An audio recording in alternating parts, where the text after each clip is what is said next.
Alright, ladies and gentlemen, it's time for a bit of a replay analysis. So let's get straight into it. Let's not mess about today. Let's go. So going straight into this. In fact, I'll just put it on the game screen. Whoop, start that for no reason. We're going to go ahead and read the email right now. So, hello, long time fan here, smiley face. I've been watching your videos for quite some time now, and I can honestly say I've learnt a lot. My gameplay has drastically improved since I've watched your videos for real. I'm currently rank 1 gold in my division. I went from silver to gold in no time with your openers and tactics. I even go on 10 win streaks like it was nothing. I intensively started laddering not much before the season 2 lock, so I wasn't promoted to platinum, even though I won 80% of my games and played against platinum and even some diamond players. I just wanted to share with you how much I really appreciate what you are doing, and it greatly helped me out. Aww. I don't know if I could have gone this far without your videos. I even placed 4th in a small local online tournament. Anyways, why I'm writing to you is to send in one of my replays where I actually lost to a Protoss player. I went Viper, Hydra, Ultralist, but he came with Stalkers, Immortals and Colossi. I feel I played pretty good in that matchup, maybe not my best, but I felt confident. I'd really much appreciate it if you could possibly analyze this replay and tell me what I should do and could do better. I'm usually struggling with beating Protoss players who just sit back and get a huge death ball. I hope you can help me with this. Best regards, Steli. So Steli, or Steli for short, as we can see in this in-game here, we're going to go ahead and have a look at this and see what we can do. So I'm just going to talk about a bit I'll speed this up in fact, and I'll try and keep it out. We're going to hatch first here. So as I've said before, this is very, very risky, but you didn't see the probe scout, so you can get away with it.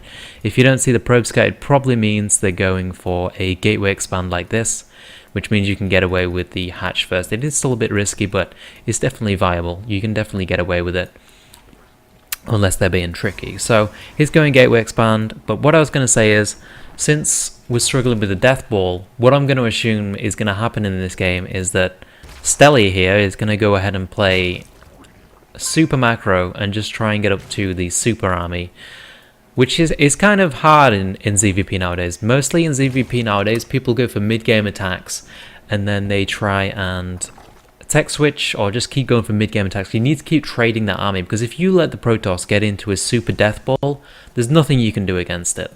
Pretty much. So what people are doing nowadays, they're pretty much doing mid-game attacks. So for example, Ling Hydra attacks with a switch into Mutis. The Ling Hydra goes in, attacks, it forces a lot of Colossi. You trade with the Stalkers and then you switch straight to Mutalisk, and obviously Mutalisk are great against Colossi, so you can keep trading armies like that.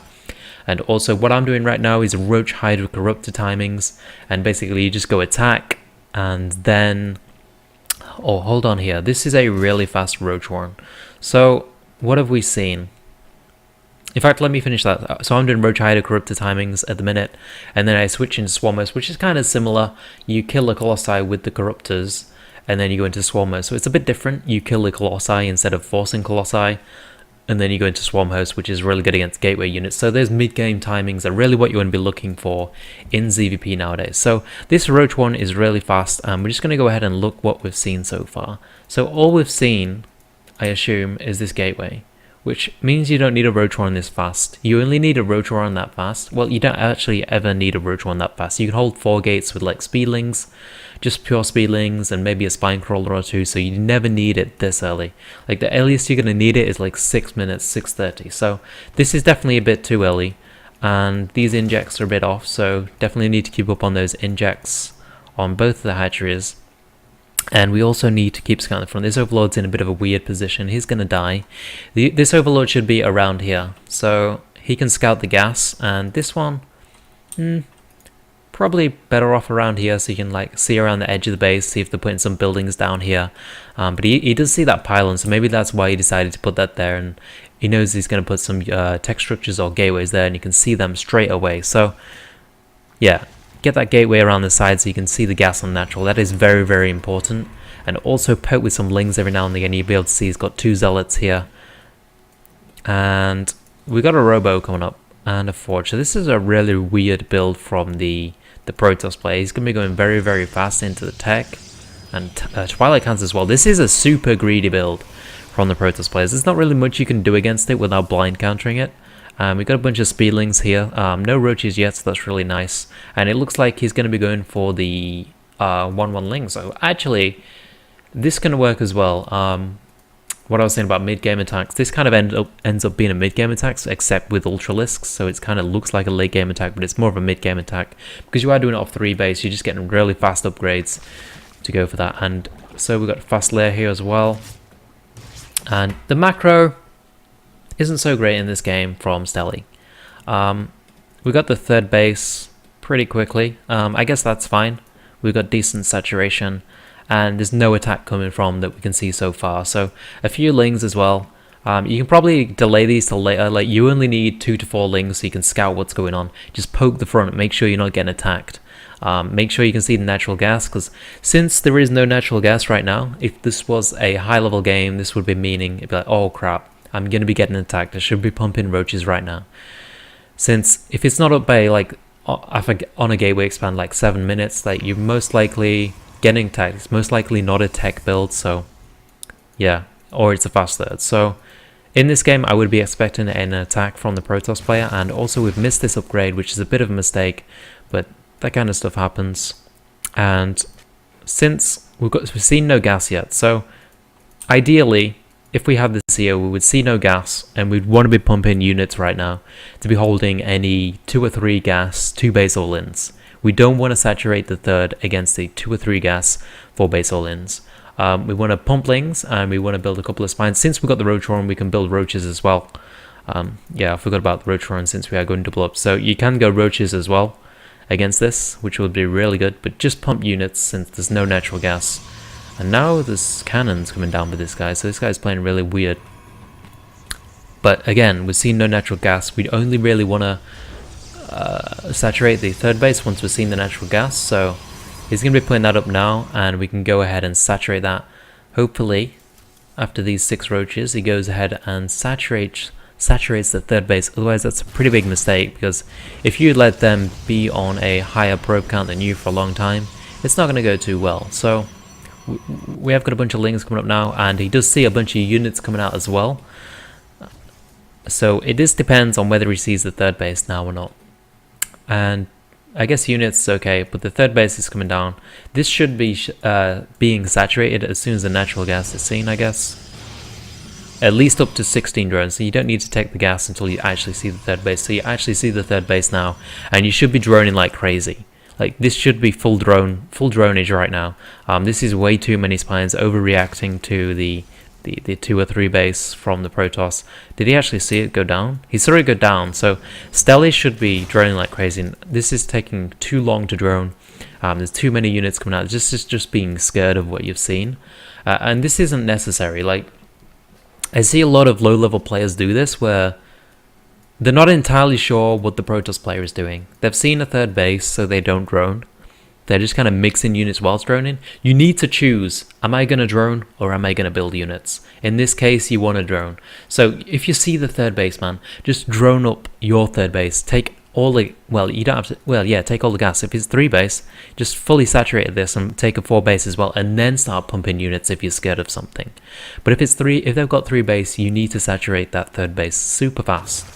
So I think this game is going to come down to that, because if you're not doing a timing with these as well, you're basically just wasting your economy.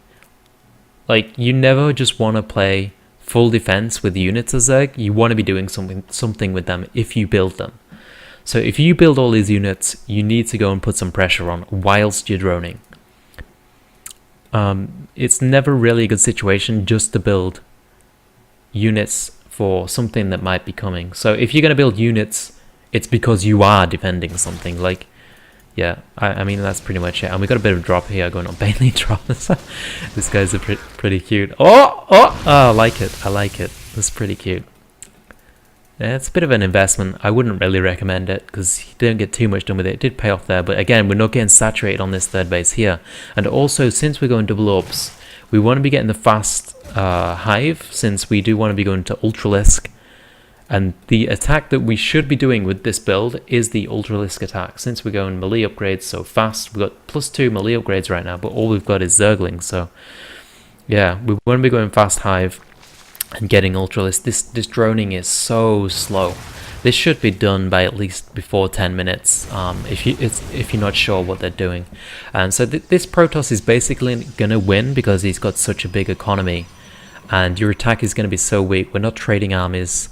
I think some attack with all of these units that you did build could have done a lot of damage, especially before the Colossi were up, which could have been your mid-game attack right there.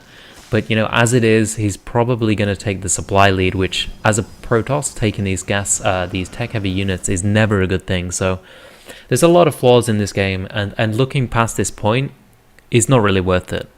So really, you need to work on knowing when to drone, I guess, is the most important thing. So you see the third base. That means you are free to drone up your third base. Yeah, let's just talk about the timings for droning. So you take your third base nice and early because you weren't getting attacked. That's good. And then there was no natural gas. You couldn't see it, which is another flaw. So when you see no natural gas, you have full 2 base saturation and you pump units. You don't drone up your third. When you see the natural gas, you can drone your third base up to 16 drones and no gas. If you see their third base, then you can fully saturate your third base with the gas and take your fourth base at the same time, and then you can pump units. So those are the guidelines that you want to go by. Those are pretty good guidelines for pretty much any build that you're going. And your build is a bit, I don't think you really have a plan with this. You're kind of just building units and you get scared, but since you're going for the double evo, you should definitely be going for the melee upgrade and the armor upgrade, and then going for a fast infestation pit and going for the fast hive and just basically getting ultras off 3 base. So you can see a lot of these replays nowadays since it is a very popular style, but that's pretty much all the problems of this game. Just knowing when to drone and being more confident with your build, like knowing what you're doing. So yeah, I pretty much said that already, and I'm just going to steamroll through this, but we've basically lost already before we even attack. So this guy's just going to have an insane army. He's got a bunch of Colossi in. All we've got is crappy ground units. We've got Ultralisk then coming on, but it looks like we're going to have like one Ultralisk, maybe 2 or 3 Ultralisks, and they're very, very late. Like, he's got Archons. Archons are so good against Ultralisks, especially with Colossi in the mix as well. Like, Archon Colossi is very, very strong against Ultralisks, especially if he's going to be behind this SimCity. Not great positioning by him, and a good Viper attack, but again, you're just too far behind at this point. So, Steli, you just need to work on your drone timings. Be confident with your drone timings. Don't be half and half. Being half and half in Zerg doesn't really work. Like, you need to be like, I'm going to build these units and attack, or I'm building drones to defend. I'm building drones to macro up and then attack. The only time you want to build units to defend is if you know for sure that it's a 2 base all-in. If you're not sure what it is, if you're not sure that it's an all-in, just build units and keep your scouting link at the front. And then when he moves out, then you can build units. But the thing is, just don't get into this mindset where you're like, oh, I'm not sure if he's going to attack me. I don't know whether to build drones. Maybe he's doing a 2 base all-in, maybe he's not. You know, just be confident and commit to either droning or building units. I say just commit to droning if you're not sure what it is. And then, yeah, just build units when he moves out. So, hope that helps you out. Oh my god, I forgot the name.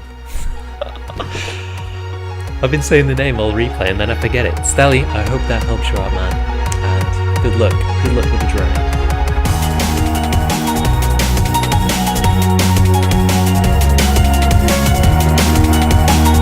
I am the Lord of the Rings! Alright lads, welcome to my new series, Lord of the